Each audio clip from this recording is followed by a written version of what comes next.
নমস্কাৰ বন্ধুসকল, মই doctor Biswajyoti Baishya, physio' occupational therapist.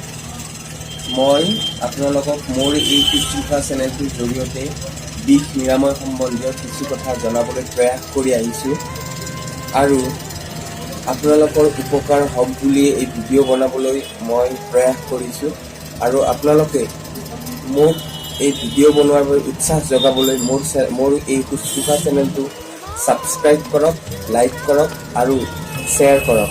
লগতে বেল আইকনটো দবাবলৈ একেবাৰে নাপাহৰিব। আৰু যদি মোক লগ পাব বিচাৰে তেনেহ'লে তলৰ নাম্বাৰটোত যোগাযোগ কৰক। ঠাণ্ডাৰ দিন আহি গ'ল, মই আজি জেকেট পিন্ধি আহিছোঁ, আপোনালোকেও পিন্ধিছে চাগে। মই আজি আপোনালোকক ক'ব বিচাৰিছোঁ যে ঠাণ্ডাৰ দিন হ'লে সকলোৱে কয় বিষ বহুত বেছি বাঢ়ি যায় বুলি কয়।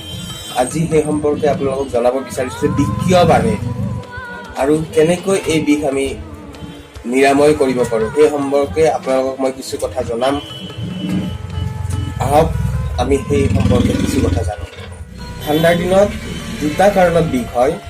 প্ৰথম কাৰণ হৈছে আমাৰ ঠাণ্ডা অহাৰ লগে লগে, শীতকাল অহাৰ লগে লগে কি হয়, এটমস্ফিয়াৰিক প্ৰেছাৰটো কমি যায় আৰু যিটো আমাৰ শৰীৰৰ গঠন আৰু এটমস্ফিয়াৰৰ মাজত যিটো সম্বন্ধ থাকে আৰু তাৰমানে আমাৰ মাচল আৰু টিচুবিলাক এটা কণ্ট্ৰাক্টিভ ষ্টেজত থাকে আৰু যেতিয়া ঠাণ্ডাৰ দিন আহে এটমস্ফিয়াৰিক প্ৰেছাৰ কমি যোৱাৰ বাবে সেই কণ্ট্ৰাক্টিভ ষ্টেজৰ পৰা মাচল বা টিচুবিলাক লাহে লাহে ফুলিবলৈ আৰম্ভ কৰে, অলপ অলপ ফুলি যায় আৰু তাৰ বাবে নাৰ্ভ এণ্ডিংবিলাকত প্ৰেছাৰ পৰে আৰু প্ৰেছাৰ পৰাৰ বাবে নাৰ্ভ এণ্ডিঙত প্ৰেছাৰ পৰাৰ বাবে লাহে লাহে আমাৰ বিষ আৰম্ভ হয় আৰু আমি বিষ অনুভৱ কৰোঁ।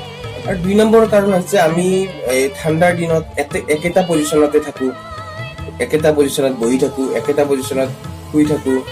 আমি বহুত ঠাণ্ডা অনুভৱ কৰোঁ, মানে কোচমোচ খাই থাকোঁ আৰু সেইকাৰণে আমি এক্সাৰচাইজ নকৰোঁ বাবে আমাৰ জইণ্টবিলাক ষ্টিফনেছ বেছি বাঢ়ি যায়। জইণ্ট ষ্টিফনেছ বাঢ়ি যোৱাৰ বাবে আমি বিষ অনুভৱ কৰোঁ।